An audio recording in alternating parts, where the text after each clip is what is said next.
നിങ്ങൾ വേ പ്രോട്ടീൻ ഉപയോഗിക്കുന്നുണ്ടെങ്കിൽ അത് ഇന്നത്തോടെ നിർത്തിക്കോ. ഈ ഒരു സാധനം അടങ്ങിയ വേ പ്രോട്ടീനാണ് നിങ്ങൾ യൂസ് ചെയ്യുന്നതെങ്കിൽ നിങ്ങൾക്ക് ഗുണത്തേക്കാൾ കൂടുതൽ ദോഷമായിരിക്കും ഉണ്ടാവുക. അതാണ് മാൾട്ടോഡെക്സ്ട്രിൻ. ഷുഗറിനെക്കാട്ടും ആപത്താണ് ഈ സാധനം.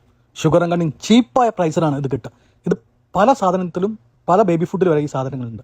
നിങ്ങൾ എന്ത് സാധനം വാങ്ങുമ്പോഴും ഈ ഒരു കണ്ടന്റ് അതിലുണ്ടോ എന്ന് നിങ്ങൾ നിർബന്ധമായി നോക്കണം. മാൾട്ടോഡെക്സ്ട്രിൻ എടുക്കുന്ന സമയത്ത് ഗ്ലൈസെമിക് ഇൻഡെക്സ് കുത്തനെ കൂടും. ഗ്ലൈസെമിക് ഇൻഡെക്സ് എന്ന് പറഞ്ഞാൽ നമ്മളൊരു സാധനം എടുക്കുന്ന സമയത്ത് നമ്മുടെ ബ്ലഡിലെ ഗ്ലൂക്കോസ് ലെവൽ കുത്തനെ ഇൻക്രീസ് ചെയ്യുന്നതാണ് ഗ്ലൈസെമിക് ഇൻഡെക്സ് എന്ന് പറയുന്നത്. പഞ്ചസാര എടുക്കുന്ന സമയത്ത് 65ആണ്, നോർമലിൽ പറയുന്നത് 30ആണ്. 30 താഴത്ത് വരുന്നതാണ് ഏറ്റവും ബെസ്റ്റ് എന്ന് പറയുന്നത്. ഈ മാൾട്ടോഡെക്സ്ട്രിൻ എടുക്കുന്ന സമയത്ത് ഗ്ലൈസെമിക് ഇൻഡെക്സ് എന്ന് പറയുന്നത് എത്രയാണ്? 100ആണ്.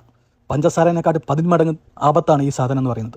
പല സമയത്തും നിങ്ങൾക്ക് പ്രോട്ടീൻ എടുക്കുന്ന സമയത്ത് ഗ്യാസ് ഇഷ്യൂസ് വരുന്നത്, പിമ്പിൾസ് വരുന്നത്, ഡൈജഷൻ നടക്കാത്തത്, പ്രോട്ടീൻ അബ്സോർപ്ഷൻ നടക്കാത്തതിന് ഒക്കെ റീസൺ ഇതാണ്. മാൾട്ടോഡെക്സ്ട്രിൻ പേര് മാത്രമല്ല, അതിന് വേറെ ഓൾട്ടർനേറ്റീവ്സ് നെയിംസ് ഉണ്ട്. ഈ ഓൾട്ടർനേറ്റീവ് നെയിംസ് ഉള്ള സാധനങ്ങൾ നിങ്ങൾ യൂസ് ചെയ്യരുത്.